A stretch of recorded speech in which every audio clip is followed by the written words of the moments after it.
This special episode is an audio adaptation of a story written for the SCP Wiki.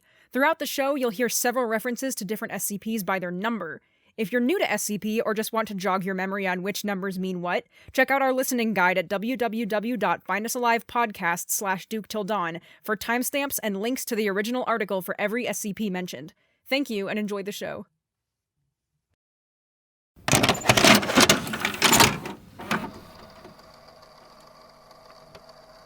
Duke Till Dawn, written by Wiki user DrKondraki. An investigation was launched into the continued viability of SCP-083. Several factors were taken into account, such as the relative danger involved in sustained containment, and cost-benefit of the costly procurement of virgin blood on a regular basis. In conclusion, a unanimous decision to terminate SCP-083 was made amongst the O5, and handed down to Site-19 administrators. After researching the difficulties involved in terminating a regenerating superhuman and potential Keter object, the termination was set in motion. The man chosen for the task was an old standby, a man of great experience and expertise in the elimination of humanoid SCP objects of great destructive potential. Known for his clean, almost surgical method, he was quickly approved to carry out the termination. Unfortunately, he was not available. Despite urging from peers and subordinates, DrKondraki was chosen to perform the termination. After giving himself the proper clearance and approval to do so through a loophole he had found in relevant regulations, O5 grudgingly accepted his self-appointment. O5-8 assuaged the board's fears with DrKondraki's impressive credentials, and claimed that given such an important responsibility, he might finally take his position seriously. It should be noted here that 058 was a new appointment and had not been present for the previous disciplinary actions involving the senior doctor. Included below are the relevant logs and documentation concerning the Duke termination. Note: for information involving the collateral damages sustained during the termination, see document 083-DKK. Containment log 083-DK. DrKondraki enters SCP-083's containment, carries a folding table and 2 chairs with him, proceeds to set up all 3 as originally planned, taking a seat on one end. Well, isn't this a nice little accommodation? They treat you well, Duke.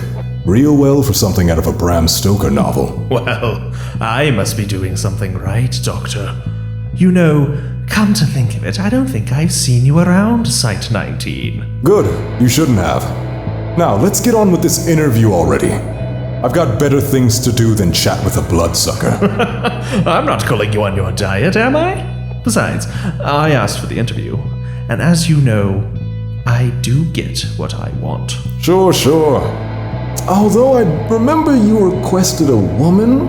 Hope you're not too disappointed, Count. Can't say I'm pleased to accept a brutish specimen of humanity such as yourself over a lovely morsel of femininity.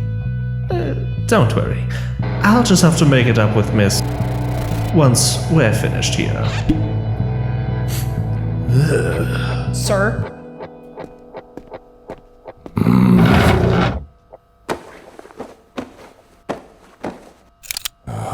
Sorry, sir, this isn't authorized. Right, whatever. So why don't you tell me about yourself, Drak? Are you the mythical force of darkness that plagues the psyche of humanity? Or are you just some spoiled man-child playing vampire? I don't think I like your attitude, Doctor. Or your lack of respect. Funny, I don't recall giving a shit. What the fuck did you just splash me with? Cat urine and garlic juice, bat boy. With a bit of silver nitrate. DrKondraki flips the collapsible table up into SCP-083 and grabs a firearm from under the table. Always keep a backup. The bullets were confirmed to be comprised of a silver alloy. None of these actions had been planned or approved. Cross that off the list of things I've always wanted to do. Post-incident interview DK083. Interviewer, Interviewee, DrKondraki. At what point did you conclude that SCP-083 might be vulnerable to the same weaknesses of a stereotypical vampire, despite no previous evidence? Honestly, I was guessing. I figured either it worked and I got done early enough to catch some lunch, or I'd have to think fast before he killed me. Think fast. That's it? Yeah, I couldn't think of anything else, so I decided to play it by ear. You're saying you made it up as you went along? Isn't that grossly irresponsible, considering SCP-083's capabilities? He's dead, ain't he? I don't have to explain myself if I get the job done. Alright, fair enough. But I have to wonder about one more thing. Shoot. Why cat urine? Well, if I was wrong and it didn't work, he'd still be the one covered in cat piss. Didn't think he'd take offense like he did, though. Excerpt from post-incident interview 083-96321. And after reviewing the logs, do you think Kondraki acted recklessly? Dr. Bright? This tape is undoctored? That is correct, Dr. Bright. Dr. Bright! Dr. Bright, what is the matter? Not only did I bet that asshole $5,000 that he wouldn't be able to throw cat piss at 083, but he didn't even have the good grace to die during the termination. Do you realize how much I'm going to lose from paying out on that? God damn! At this point in the logs, we are unsure how Dr. Kondraki survived the following moments after the failed termination, due to the destruction of all surveillance equipment beforehand. Security cameras outside of SCP-083's containment show Dr. Kondraki and SCP-083 exiting the containment approximately half an hour later. Forensic examination of the damages incurred within the containment are underway. Regardless, a red alert was issued and security teams were dispatched to contain SCP-083 and get Dr. Kondraki to safety, including Mobile Strike Force Row 2, Hawthorne's Heroes. As hindsight shows, it would have been more economical to have just shot Dr. Kondraki. Excerpt from post-incident interview 083-KPC-13. It really was a pity about old 83. I had a couple of things I wanted to do with him, like stick him in 914 on various settings and see what happened. Or see exactly how he regenerated from decapitation. Or how he reacted to 217. Or if he'd be a good organ donor. Or if he was... Sir, could you please just answer the question? Oh, yes. Well, Dr. Kondraki seems to get by in these sort of situations. A master of pulling it out of his ass, so to speak. So, would you label him as reckless then? Oh, yes, without a doubt. So he's a potential liability. Oh, I never said that. Granted, he's about as inaccurate as a faulty hand grenade or something of that ilk. The only safe place to be around him is probably inside him or something. But he gets things done, at the expense of everyone and everything around him not sturdy enough to withstand the blast. What? He does. Security log C083K. Dr. Kondraki exits down hallway R14 while SCP-083 pursues, severe damage caused due to blindness inflicted by Dr. Kondraki's camera, which caused considerable thrashing until regeneration could set in. SCP-083 recovers and pursues Dr. Kondraki further into the central containment areas. Dr. Kondraki, with a small lead, is able to enter non-sentient object containment and makes his way past 2 armed guards by flashing his ID. SCP-083 enters non-sentient containment, kills and drains several nearby researchers, searches for Dr. Kondraki within the area, resulting in further casualties. Dr. Kondraki accesses a safe within containment, removes a circular object, and retreats from containment back into hallway R17. SCP-083 continues to pursue and appears to take chase. Moments later, a flash of light is seen by a camera down the hall, and a bright, disc-like object impacts SCP-083. SCP-083 loses his leg and falters. Dr. Kondraki stops to observe the damage as the disc, confirmed to be SCP-388, continues through Site 19 and eventually comes to rest 2 kilometers away from the research facility. DrKondraki approaches SCP-083 with a firearm drawn. SCP-083 begins to regenerate and stand up while bracing against the nearby wall. DrKondraki is seen speaking before taking off down hallway Y8. SCP-083 follows shortly after, hopping on one leg until the other regenerates. Seen screaming curses. Well, at least you got a leg to stand on, Count. I am going to kill you slowly when I get my hands on you. You don't even know what kind of shitstorm you've gotten yourself into, human. I'm going to kill you and destroy everything you hold dear. What was that? I couldn't hear you over all that arterial spurting. Hey, you know, if this vampire thing doesn't work out, you'd make a great pirate. In about 5 seconds, my leg's going to regenerate, and I'm going to tear you to pieces. Break a leg, Drac. I'll tear a chunk out of you for every one of your stupid retorts. Every single one. It was at this point, as DrKondraki exited the area with SCP-083 in pursuit, that MTF-R2 arrived to attempt to restore containment of Duke. The termination attempt had been considered a failure by Command, and the orders were limited to damage control. Unfortunately, the other security teams were still en route and were never able to assist MTF-R2. If the order hadn't gone out to evacuate all Euclid objects from the sector, they might have been able to. Security log Y083K. SCP-083 rounds the corner but impacts the forklift, which had been maneuvered to block the hall. DrKondraki is seen at the door of a central staircase. At this time, they were on the 15th floor of the facility. SCP-083 proceeds to throw the metal box in a fit of frustration before beginning to move the forklift. DrKondraki flees down the staircase. The metal box opens as it impacts the ceiling, and a large, disheveled ball of metal objects is dislodged and begins rolling down the incline. MTF-R2 arrives by way of the central staircase to SCP-083's current location. DrKondraki passes MTF-R2. Contact with MTF-R2 lost. Excerpt from post-incident interview 083 Clef 01. Seriously? No mistakes? I can't really see that DrKondraki made any mistakes to his termination protocol up to this point, no. Seriously? Not at all. He had a primary kill mechanism, a backup plan, and a tertiary plan as well.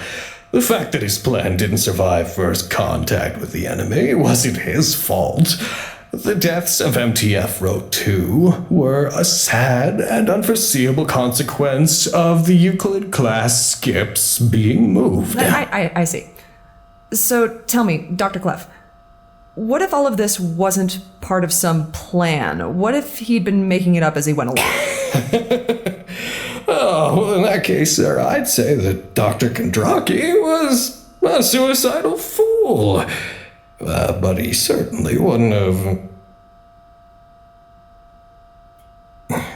He did. I have here a copy of DrKondraki's termination procedure proposal. Step 1 is his plan to use cat urine and a pistol loaded with silver bullets. Backup plans 2, 3, 4, and 5 are listed as, and I quote, "Wing it, make something up, cross that bridge when we come to it, and put my head between my knees and kiss my ass goodbye." Mobile Task Force Row 2's combat log. We're coming up on the staircase now to SCP-083's last known location. Sounds of a struggle are coming from above. Our intel must be spot on. He really screwed the pooch on this one. Garlic piss, where does he get that? Light on the approach 6. Incoming subject, humanoid. He's in a lab coat. It's not Duke. He's running straight at us. Neutralizer? Ready subdermal electro-neutralizers. Online. What the hell is that noise? Fuck, shit, fuck, damn it, shit, fuck! Get the fuck out of the way! Run for your fucking lives! He's taking us to the pier. Must have been DrKondraki. But I don't see SCP-083. No contact on Duke. Continue up. What the hell is that? It's massive. Fire, open fire. It was at this point that Command began to realize that SCP-083 wasn't the only threat to Site-19 during this incident. Although at this point in time, SCP-083 had caused the death of 17 personnel, DrKondraki had been involved in 3 cases of containment failure. Most of these personnel had been minor employees, making their loss minor in comparison. MTF-R2 would be found by site security teams at the bottom of the staircase, completely entangled in SCP-162, with several already having been crushed to death or bled out due to numerous lacerations. Containment of SCP-083 was quickly becoming a distant possibility, and DrKondraki had vanished from visual contact. At the same time, another SCP had breached containment on the opposite side of the facility, and the chaos made the details scarce. Meanwhile, SCP-083 was on a rampage trying to locate the Doctor. Command was in disarray, and a choice would have to be made soon. It wasn't soon enough. Excerpt from post-incident interview 083, Iceberg 42. And so you're of the opinion that DrKondraki handled things recklessly? Oh, yes, definitely. Would you call him a potential liability? Obviously. He's a danger just walking around. I see. Well then, Doctor, I mean, look at him. The guy's a lunatic, and one given far too much power. All right, then. Clearly he needs to be removed from his post. Probably terminated. Dr. Iceberg, that is not... Now see, this leaves a slight opening. Head of research at Site-17? Nice job. Now, you see, with him gone, we'll need someone reliable to take his place. And I think I'm just the person to do it. I'm reliable, hardworking, good at hand-to-hand, intelligent, mostly sane, good at organizing. I know over 40 kinds of improvised explosives. That's quite enough, Dr. Iceberg. I believe our interview is over. Interview? You mean all of this was recorded? Yes. And Kondraki will be able to see this? Possibly. I need to go write my will. Security log C083K. Visual contact resumed with Dr. Kondraki, seen breaking into a testing lab on the 7th floor. Takes possession of an experimental high-tension cable constructed from an SCP-143 alloy with carbon nanostructures. SCP-083 seen arriving on the 7th floor in pursuit of Dr. Kondraki. Security teams arrive to contain SCP-083 but fail to make an impact. Teams 4, 8, and 14 are wiped out. SCP-083 continues on his path. Dr. Kondraki recovers and dons a pair of Converse sneakers recovered from safe object containment. Dr. Kondraki appears to move at an accelerated pace. Exits containment sector heading down hallway D3. SCP-083 continues pursuit of Dr. Kondraki, ruining the containment sector. Is unable to catch Dr. Kondraki due to his enhanced speed, but is able to make up time by bypassing walls in his path. Physically, Dr. Kondraki begins to move towards the Keter containment sector, his clearance bypassing the automated security systems. Proceeds to next checkpoint.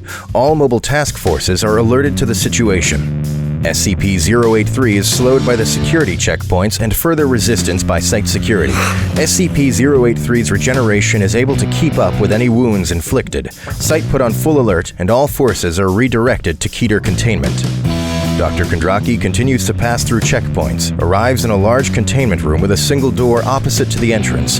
Dr. Kondraki's security clearance is unable to clear the last checkpoint. He pulls an object from his coat resembling a conical object with a pistol grip. SCP-083 arrives in the room, looks confused, proceeds into the center of the room. Dr. Kondraki no longer visible. SCP-083 approaches the lone door.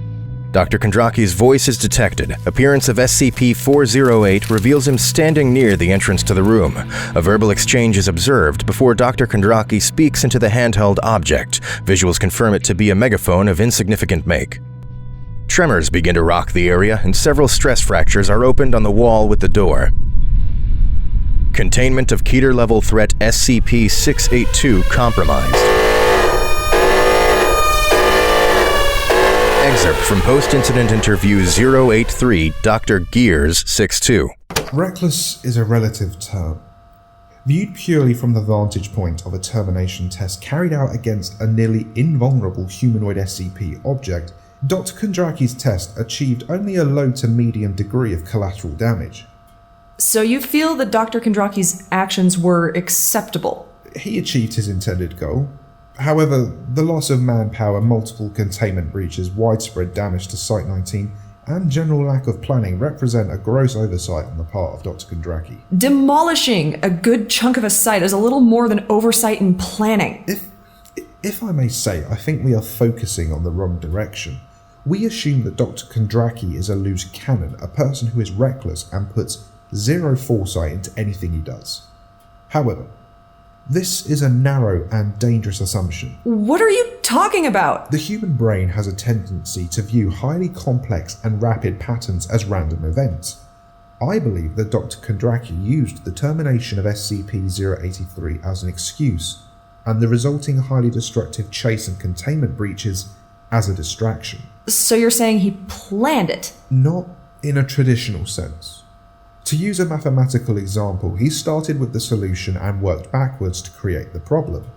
The multiple containment failures, the evacuation of items, SCP-083 and its attacks on site staff, all these stretched the resources of Site-19 to a dangerously thin level. This allowed him to achieve what I hypothesized to be his true goal. Which would be... to ride SCP-682. Excerpt from post-incident interview 083 Clef 01. Wait, what? Well. Look where we've ended up now, Duke. Any guesses as to what's behind door number 1? Oh, I couldn't give any less of a damn. Because all I know is that I cut off the entrance to this area as I came in. You're trapped in here, Doctor. Trapped with me. And I'm going to enjoy every moment of it. I figured you'd do something like that. I'll admit that this wasn't the best place to make a tactical retreat, but I do still have my trump. And what's that? Those stupid butterflies? You can't hide forever, and I will find you. Oh God, I can't wait to see your face. But first, why don't we invite our friend out of his little room? Motherfucking tiny bang little cat piss bitch ass! Get fucking fucked, shit face! You son of a... It was at this point that Command for Site-19 made the decision to quarantine all of Sector 3 for floors 7 through 15, sealing it from top to bottom and effectively sealing everything within the premises. With SCP-682 on the loose, SCP-083 still a threat, and Dr. Kondraki still breathing, it was hoped that the three would end up killing each other. With the survivor being significantly weakened by the preceding brawl, containment teams would move in to restore order. There were several unforeseen issues with this plan. Namely, not accounting for SCP-682, who is contained in the sector on a purely temporary basis, or Dr. Kondraki's ingenuity. If it had taken such things into consideration, it would be wise to have suggested the use of nuclear weaponry. Security Log C-682-K. Dr. Kondraki is able to escape the initial charge of SCP-682 as it plows through the room, disappearing once again in a cloud of SCP-408. SCP-083 is seen engaging SCP-682, looking severely damaged from the assault, but rapid regeneration is already observed, helping him recover. SCP-083 is seen attempting to speak to SCP-682. SCP-682 pauses for a moment and speaks. Without warning, SCP-682 strikes at SCP-083 and tosses him across the room while severing 2 of his arms and 1 leg. SCP-083 attempts to retreat and regenerate, but isn't able to make the distance between himself and SCP-682. SCP-682 devours SCP-083 whole. No activity until a large rearing motion is made back. Dr.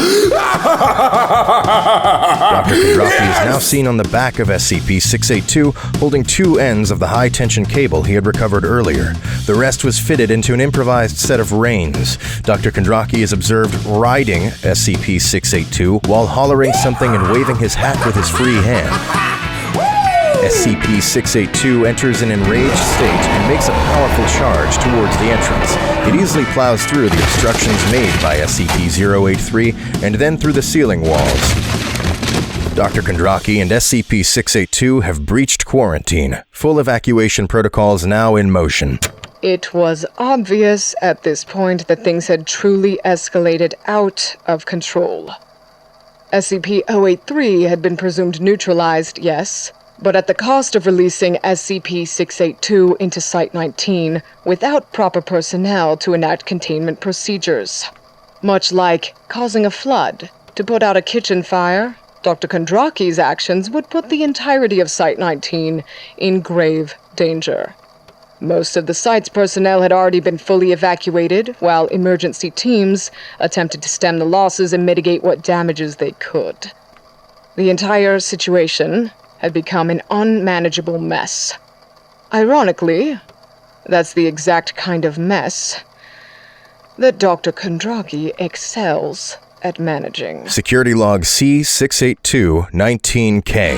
DrKondraki stays atop SCP-682 for the duration, holding on despite the rapid jerking motions made by SCP-682 during its run.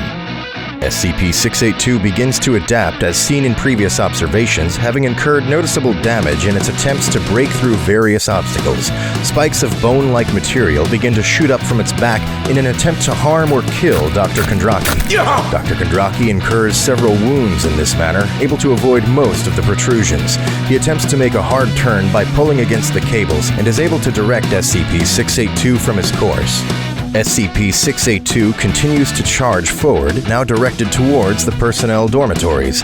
During its dash, SCP-682 breaks through SCP-173's containment.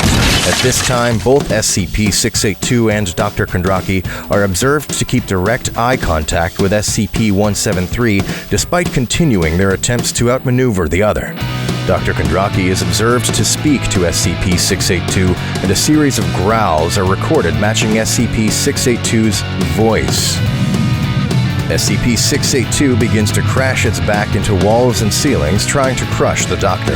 The apparent conversation continues. He redirects SCP-682 once more to the personnel cafeteria after checking a device on his wrist. SCP-682 crashes through the second quarantine dividers and arrives in the personnel sector. DrKondraki waits until SCP-682 arrives in the cafeteria. Holding onto the cables, he vaults forwards with tremendous force, swinging up and over SCP-682's head. SCP-682 now attempts to bite down on DrKondraki as he scrambles to sit in a lone chair placed at the end of a table. DrKondraki vanishes from visual contact as SCP-682 devours him. You really hold a grudge, don't you? You are by far the most annoying of your species I have ever encountered. Killing you will be a favor for your whole reality. No need to do me any favors, Godzilla, since you made lunch with a vampire. Why don't we just let me off and call things square?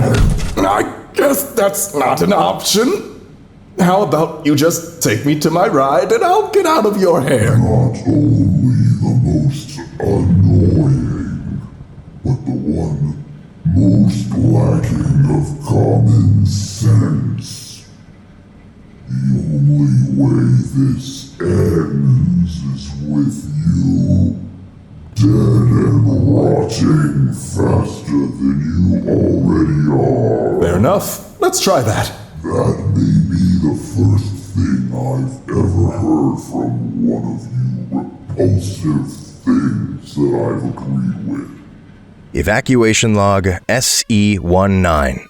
Removal of safe and Euclid items from Site-19 continue. Transport to helipads A through E for temporary off-site containment goes well, despite the current chaos. Several Level 1 personnel are used to transport SCP-298 due to its large size. The width of SCP-298 takes up most of the hallway. One of the personnel is seated on top of SCP-298 as it is carried, mock-playing the organ. Audio logs confirm that the seated employee had won some form of bet previous to the incident. An explosion occurs elsewhere, causing a tremor. Several personnel falter, and SCP-298 is dropped.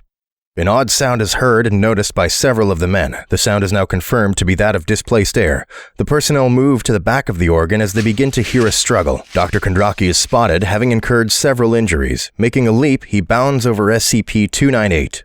SCP-083 is also spotted, covered in an unknown fluid. He rounds the corner after Dr. Kondraki, but only spots several personnel and the organ. Seen speaking. Dr. Kondraki directs the man next to him to begin playing. Where is he? You must have seen him.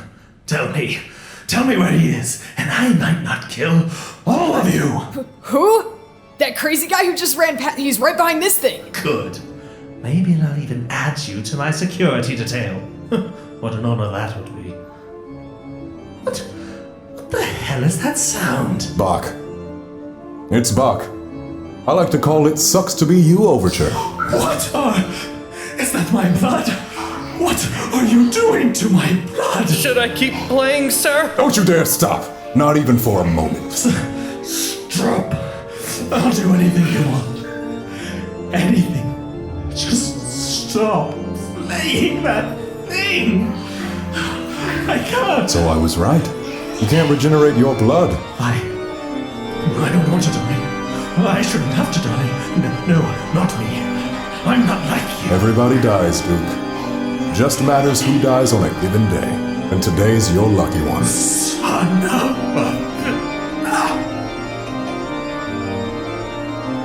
Security log SE-19. SCP-083's blood is drained from his body by the effect of SCP-298's music. It forms into a solid gel in the air, appearing as branches of a leafless tree.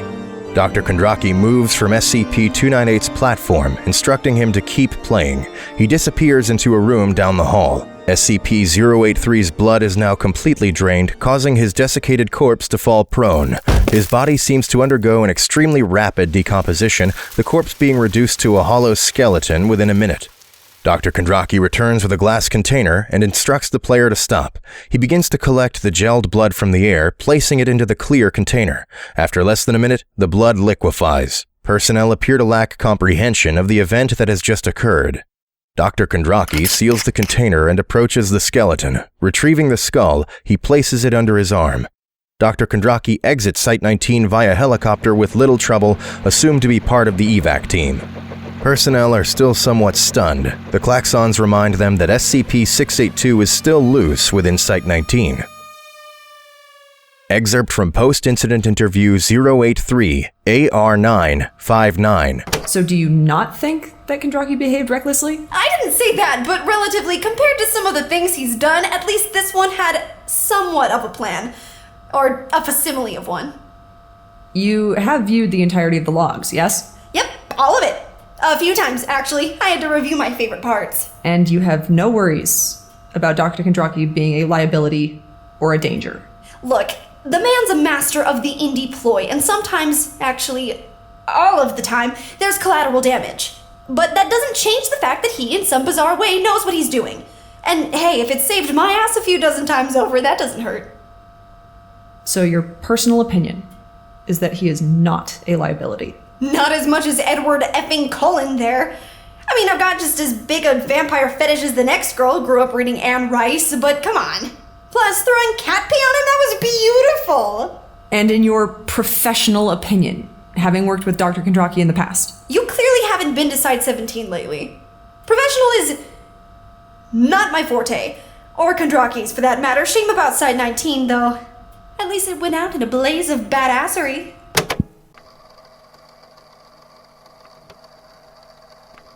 Oh my god, how does he keep making things worse? No idea. This thing is on a delay, too. By this time, he probably leveled the whole facility. Is he writing 682? I can't believe we work for this guy. I have half a mind to tell that moron off myself and resign. What are you guys watching? Nothing, just our boss wrecking the Foundation's biggest site. Can you believe that guy? Wow, that's pretty intense. Dude, you might want to cut the chatter. Lay off it. It's not like he's gonna know I said it. If I could get away with it, I'd terminate him myself. Terminate who? I like this talk already. I think I've seen enough. I think I'm going to take a walk. Dibs on your seat. Anyone got popcorn?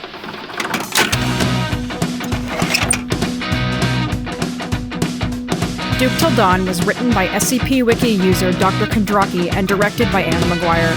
Original score by Jackson McMurray. Sound design by Anna Maguire and Taschia Ritter. Cast in order of appearance: Gianni Matragrano as the narrator, Taschia Ritter as 052, Justice Washington as DrKondraki, Ryan Short as SCP-083, Madison Warnock as interviewer, Vi Huntsman as Dr. Bright and Professor Kain Pathos Crow, Logan Laidlaw as Dr. Clef, TheeSherm as Dr. Iceberg, SCP-Illustrated as Dr. Gears, Dan Coda Goldberg as SCP-682, Tabi Bardall as Dr. Wrights. Additional voices by Logan Laidlaw, Taschia Ritter, Jackson McMurray, Arlo Ritter, TheeSherm, Tabi Bardall, and Anna Maguire. For the full cast list and more information, visit www.findusalivepodcast.com/DukeTillDawn. This podcast, like all content relating to the SCP Foundation, is licensed under Creative Commons Share-alike 3.0 license. Thank you for listening.